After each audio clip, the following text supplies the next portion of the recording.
As the world watches how Russia is invading Ukraine and bombing its cities, most Russian media are telling a different story. Мариуполь с высоты птичьего полета. Печальные, конечно, кадры, жуткая картина. Националисты, отступая, пытаются не оставить камня на камне. Да, вот жилые кварталы, дома. With the same images, Russian viewers got a different narrative from what Ukrainians and most viewers were watching. The local council says Russian forces who've surrounded the port city have reduced it to ashes. Mariupol está siendo castigadísima, bombardeada prácticamente todos los días desde que empezó la guerra.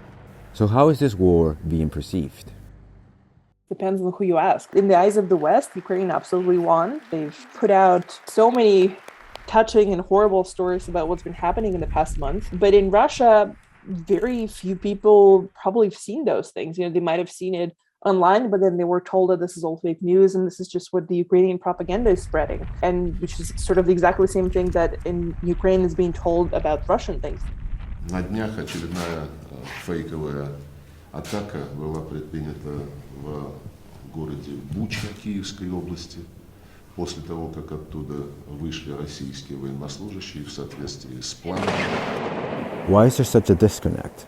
Так вот, украинские артиллеристы попали в него, и самолет сгорел. That's because most news outlets in Russia are owned and funded by the government. Сотрудничество в рамках союзного государства, а на совещании в правительстве обсуждали, как сохранять. Ordinary Russians cannot understand this. There's no explanation for it. How could we send our armed forces into another country? Since the war in Ukraine, a new fake news law in Russia bars journalists from covering the war independently. Reporters face up to 15 years in prison for breaking the law. These steps taken by the Russian government follow a pattern to regulate media inside the country. Russia brought in a new law that criminalized or made it illegal to, criticize the war effort and even to call the war a war. A lot of Western news organizations actually pulled their journalists out of the country or stopped publishing inside the country because they would be breaking this law by just reporting the news. In an effort to reach a wider audience and rally global support, Ukrainian President Volodymyr Zelensky sends multiple messages and videos a day through his Telegram account. The social media platform has become crucial on his information front. Сьогодні це звернення буде без привітання, не хочеться жодного зайвого слова. Many news organizations, including the Washington Post, have started posting on Telegram to get independent news to Ukrainian and Russian audiences. Telegram is sort of a central player in kind of the information war for both sides.